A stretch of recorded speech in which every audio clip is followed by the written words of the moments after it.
My dad gave away the family business I spent 10 years building to my brother, leaving me betrayed and forced to start over on my own. I, 33, male, recently found myself entangled in a tumultuous family drama that has left me questioning the very fabric of trust and loyalty in my family. My dad, whom I have considered a mentor and business partner for over a decade, dropped a bombshell that shattered my world. To provide some context, my dad, 65, male, is a heavy diesel mechanic and has run a small workshop his whole life. I've always been interested in his work since I was a kid and would always help him out on the weekends. I went to college to get my qualifications in automobile engineering so I could get a degree and officially help my dad out. Since I was 23, I have worked with my dad as a mechanic and slowly taken over his workshop.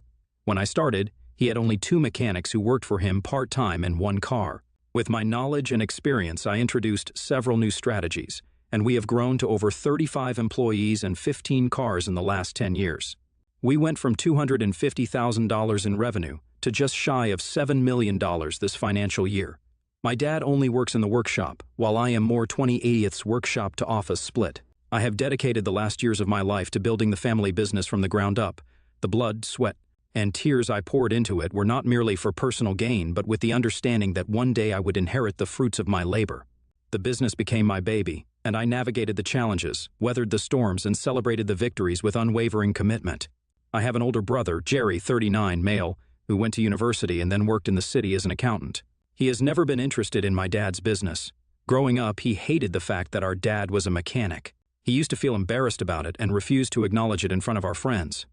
When I used to help out my dad, my brother would shout at me and tell me that this work was beneath us.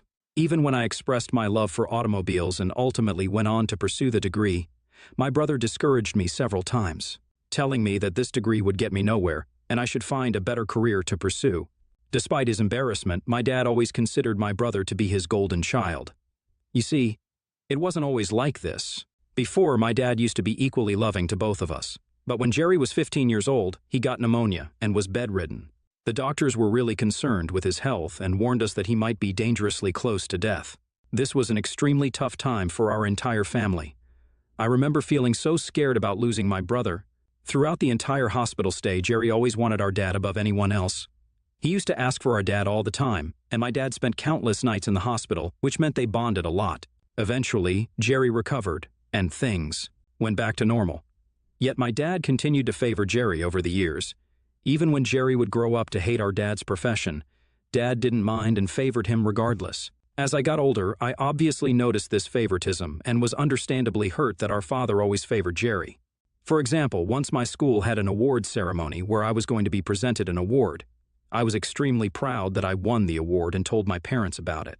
My mother hugged me while my dad smiled warmly, congratulating me. I told my parents how the school had invited parents to be there for our awards ceremony. I knew my mother might not be able to come as she worked long night shifts in the hospital, which meant she was always tired throughout the day. So I looked at my dad curiously, expecting him to say that he would be there. My dad looked at me hesitantly, glancing at my mother, who asked him if he could be there for me during the awards ceremony. My dad then cleared his throat and said that he had plans to play basketball with Jerry. My mother looked at him angrily and told him that playing basketball with Jerry wasn't important, and he could take Jerry with him to attend my awards ceremony instead. My dad nodded begrudgingly in agreement. The night before the event, my mother reminded my dad during dinner to make sure he showed up at my awards ceremony. Jerry, who was sitting at the dinner table, asked my dad if he was canceling on him for their basketball practice. My dad explained to him that they could always play basketball the next week. Jerry immediately started expressing his discontentment, saying how he was looking forward to having father-son time and didn't want to waste his time for my ceremony.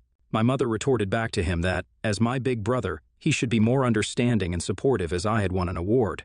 She went on to say that my dad needed to be there for me this one time. On the day of the event, I reminded my dad again before I left for school to make sure he showed up. He told me not to worry about it and that he would be there during my award ceremony. I looked around for my dad everywhere, but I couldn't find him. My name was eventually called up, and I had to go up to the stage to collect my award. I remember receiving my award from the principal while my schoolmates cheered, and I was fervently looking for my dad's face in the crowd. He never showed up. I sent my mother a message saying that my dad never showed up. She immediately called me, concerned, asking me if I was sure that my dad didn't show up. And I told her how he wasn't anywhere to be found, and maybe he must have forgotten. My mother told me that was impossible as she had put 5 alarms on his phone, and she couldn't see his car parked in front of our house, which meant he was definitely out. At this point, we were alarmed and felt concerned, thinking maybe something had happened to him. When I reached home after school, I opened the door to see my mom and dad having a huge argument. They were shouting at each other at the top of their voices.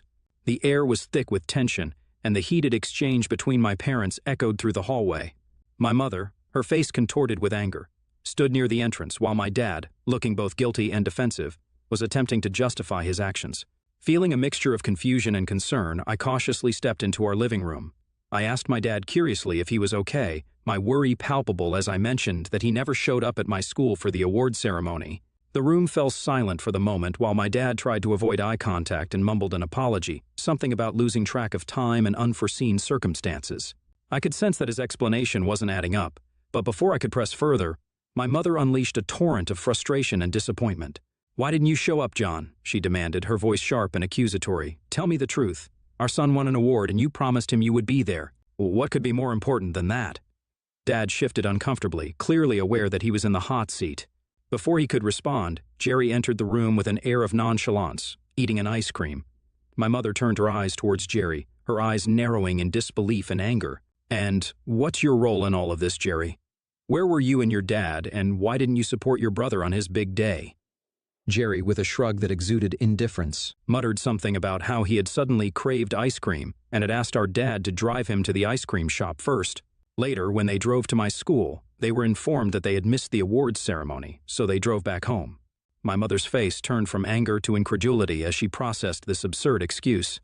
"You skipped your brother's award ceremony for ice cream?" she exclaimed, her voice rising incredulously. "You and your father missed his big moment because you wanted ice cream?" Amidst the escalating tension, my dad, instead of apologizing and admitting his mistake, tried to defend Jerry and justify his actions, stammering out an explanation that only added fuel to the fire. "Look, it's not a big deal," he began, attempting to downplay the significance of my award ceremony. "It's just an award ceremony, and there will be more in the future. Jerry wanted an ice cream, and I thought we could just grab a quick one. I didn't think it was such a big deal." His words hit me like a punch to the gut. I couldn't believe what I was hearing. My own father, the person I had expected to be there to share in my joy, was diminishing the significance of my achievement. The dismissive tone and the casual brushing aside of a moment I had been looking forward to left me speechless. As his words hung in the air, my initial shock turned into a potent mix of frustration and sadness. A lump formed in my throat, and I felt the sting of unshed tears. My achievement, the recognition for my hard work and dedication, was being swept aside as inconsequential. At that moment, I realized that it wasn't just about missing the ceremony. It was about the lack of understanding, the absence of support, and the crushing feeling that my accomplishments were not valued by those I held closest. I looked at my dad, the one who was supposed to be a source of encouragement, with a mix of disbelief and betrayal, my eyes mirroring the profound disappointment I felt in my heart. My mother continued to express her disappointment, scolding them both for prioritizing an impromptu ice cream craving over a significant milestone in my life. As their argument raged on, I continued to feel a sense of betrayal and hurt. Feeling a heavy weight on my chest and the lump in my throat, I mustered a weak smile and told my dad, "It's okay, Dad. Don't worry about it." The words tasted bitter on my tongue, forced out to mask the deeper emotions swirling within me. I didn't want to escalate the argument or add more strain to the already tense atmosphere. As I retreated to my room, the facade I had maintained for my dad crumbled. The door closed behind me, shutting out the outside world, and I allowed the floodgates to open. The tears, held back in front of my parents, streamed down my face. The weight of the disappointment, the hurt, and the profound sense of being let down overwhelmed me. My mom, seeing me upset, came into my room to comfort me. She sat beside me, putting her arm around my shoulder. She didn't say much, just let me cry and vent my feelings. Her presence was reassuring, and I felt a bit better knowing she was there for me. After a while, she spoke gently. "I know it hurts, sweetheart. Your dad messed up, and I'm sorry you had to go through this. Sometimes people make mistakes, but it doesn't take away from your achievement. You worked hard for that award, and nothing can change that." Her words were like a warm hug for my soul, and I began to feel a little lighter. She stayed with me until I calmed down, assuring me that despite the disappointment, I was still valued and loved. There are so many instances where my dad has shown clear favoritism towards my brother over me, and my mother has had several conversations with him regarding this. My dad always listens and makes an effort to be more involved with me, but it never lasts long, and he ultimately goes back to being super dad to Jerry. It's like a pattern that I've noticed throughout my life. Despite these moments of partiality, I have always tried hard to win my dad's approval. I have a genuine interest in his work, and in particular developed a deep love for cars, partly because it seemed like something he valued. Even though it often felt like a one-sided effort, I kept hoping that my efforts would eventually make a difference and earn me the recognition and approval I craved from my dad. Last year, my dad filed for divorce with my mother, citing irreconcilable differences, marking the beginning of a challenging chapter in our family's life. I knew for a few years that the arguments between my mother and my dad had become worse and worse, but I'd never imagined that they would be divorcing. It was a difficult time for us as a family. My dad has since gone on to date several young women. 5 months ago, my dad called me and my brother for an important dinner. We sat down at the dinner table, my brother Jerry and I, as our dad prepared to drop some unexpected news on us. The atmosphere in the room was tense, and I couldn't help but feel a knot in my stomach, anticipating what was coming next. With a serious expression, my dad finally spoke. "I have something important to share with you both. Gina and I got married." He looked at us as if expecting us to be overjoyed, or at least accepting of his decision. Jerry and I exchanged stunned glances. Gina, his latest girlfriend, was only 30 years old, just a few years younger than me. The shock on our faces must have been evident, but my dad continued, seemingly oblivious to our surprise. He went on to explain how he had found love again, and how Gina brought joy and excitement into his life. I couldn't believe that my dad had decided to get married without even inviting us to his wedding or discussing it with us. My dad didn't just stop with that announcement. He went on to say how proud he was of the business he had created and grown over the years. He said how he's been thinking lately about the succession plan of his business. I waited with bated breath for him to share his plans. My dad turned to look at me and told me that he had thought long and hard about this and decided that, since I wasn't married yet and had no children of my own, I should forget about inheriting the family business from him. I looked at him, confused, as he went on to say that he had decided to hand over the entire business to my brother. Shock and disbelief washed over me as I grappled with the weight of this unexpected betrayal. It was a sucker punch to the gut, and the trust I had in my father began to crumble. Fury and betrayal bubbled within me as my dad dropped this bombshell. My entire world, built over a decade of hard work and dedication, was crumbling before my eyes. I stared at him, my jaw tight, unable to comprehend the magnitude of his decision. "Why?" I finally managed to utter the words, seething with a mix of anger and hurt. "I dedicated my life to this business. I built it with you. How can you just hand it over to Jerry?" Dad, seemingly unfazed by the storm he had unleashed, explained his reasoning. "Jerry has a family, a wife, and kids.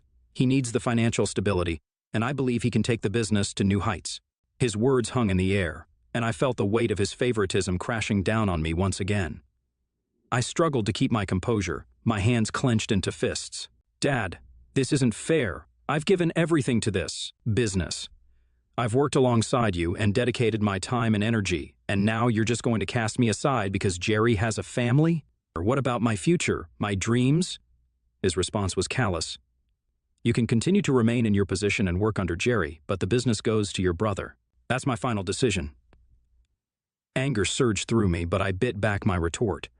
I turned to Jerry, hoping for some support, a shred of empathy. Instead, he remained silent, avoiding my gaze. The disappointment I felt extended beyond my father. Now it encompassed my brother, who chose not to stand by me. At that moment, I felt the weight of a lifetime of favoritism crashing down on me. It wasn't just about the business. It was a culmination of years of feeling second best. The sacrifice I made, the dedication I showed, all dismissed with a casual wave. Resigned, I muttered a defeated, "Fine, Dad, if that's what you want." I turned away, the bitter taste of betrayal lingering in the air. I decided to walk out of his house without fighting with him any further. I couldn't shake the feeling of abandonment, the realization that my dad continued to favor his golden child, despite how hard I had worked over him. Later, in the solitude of my home, the weight of the injustice pressed down on me.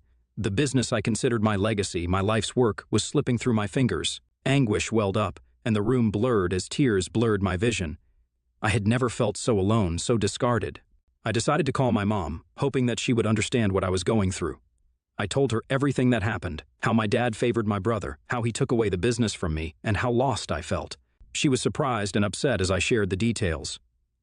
"I never thought he'd do something like this," my mother said quietly, sounding sad.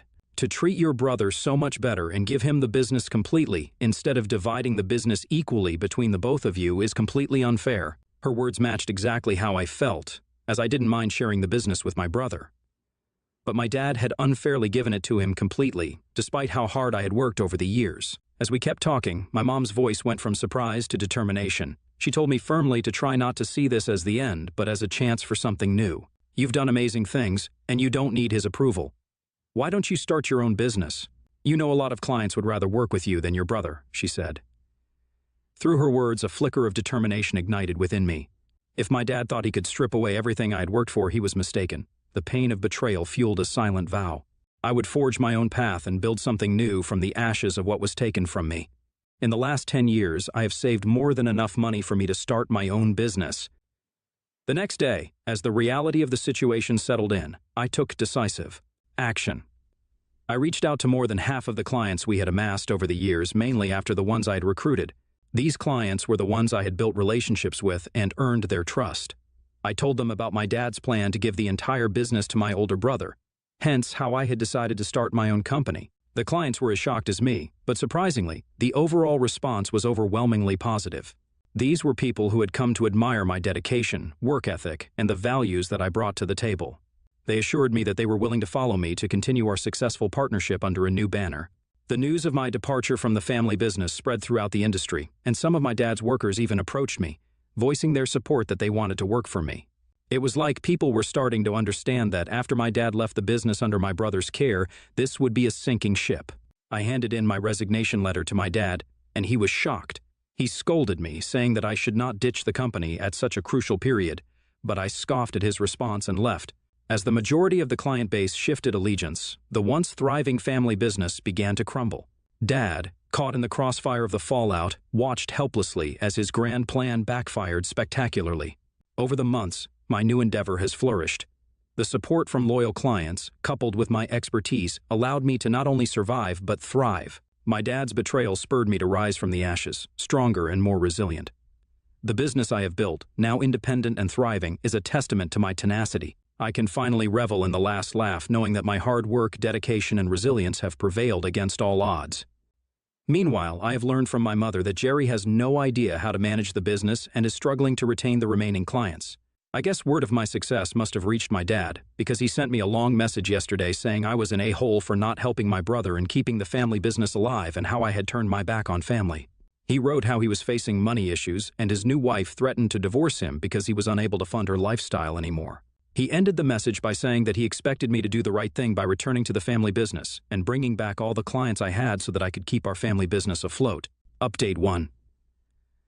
Thank you for everyone's great advice and reassurance regarding my situation. To clarify a few things, I have no idea why my dad thought it would be a good idea for my brother to take on the business when we all knew that he had absolutely no idea about the family business.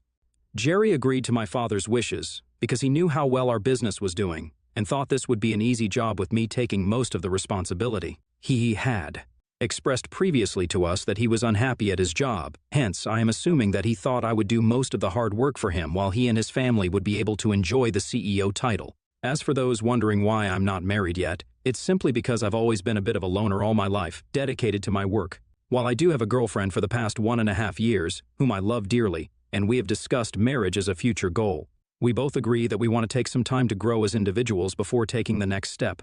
Regardless of my marital status, I never expected my dad to give me the entire business. In fact, I would have been okay with a 70-30th split or even a 50-50th split between me and my brother, which would have been fair. If I didn't have any children in the future, my share of the company would have gone to my brother's kids eventually anyway, so there was no reason for my dad to be so mean and give the entire business to my brother. I did spend years in this business, and I deserve to have a share in it. I also never forced any of the clients to choose me over my dad's business. They opted to work with me because I was always the one who would go the extra mile, ensuring their satisfaction and building lasting relationships. I never wanted my brother to fail or our family business to be destroyed.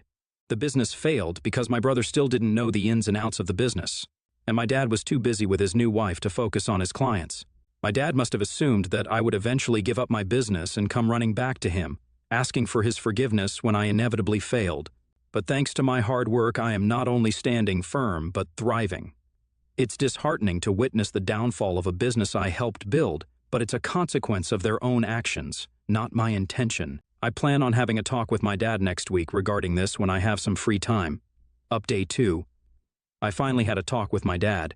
He called me over for dinner last weekend expecting an apology. I went to his place, I entered his place and, to my shock, saw my brother Jerry sitting there waiting for me. The atmosphere was tense, but I hoped they had called me here for a resolution. My dad took a deep breath, exchanging a glance with Jerry before dropping the bombshell.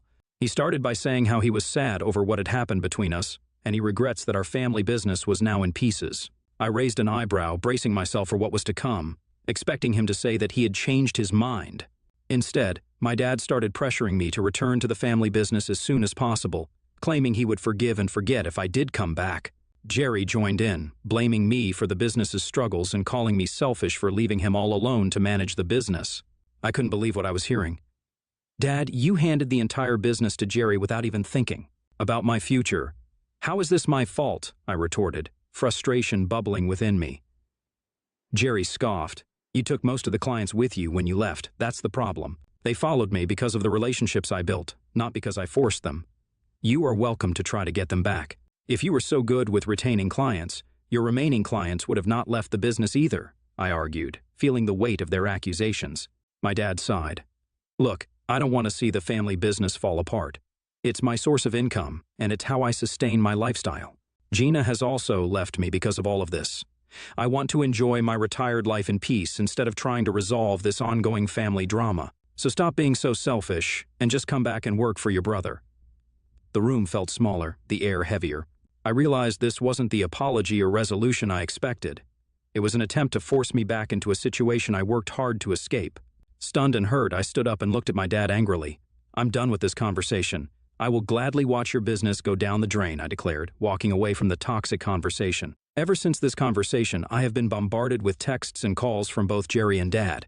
They've been calling me names and blaming me for everything. It's emotionally traumatizing to see how my own family wants to take advantage of my hard work, and I have blocked them for now. Update 3. It's been 6 months since my last update. I'm happy to report that my business is flourishing, and I'm also planning on taking the next step with my girlfriend by proposing to her soon. She's definitely the one for me, and I can't wait to be blissfully married to her. On a less positive note, my dad faced challenges as my brother drove his business into the ground. Eventually, he had to sell the entire enterprise to another company. Unfortunately, my dad didn't gain much from the sale, and what he did acquire was claimed by his new wife during their divorce. I've distanced myself from both of them since blocking them, and I've learned about these developments through family friends with whom I occasionally converse. My mother and I have gotten closer over the months.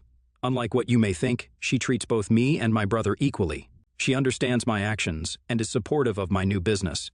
She has also informed me that my brother is planning to get back into accounting since the business has failed.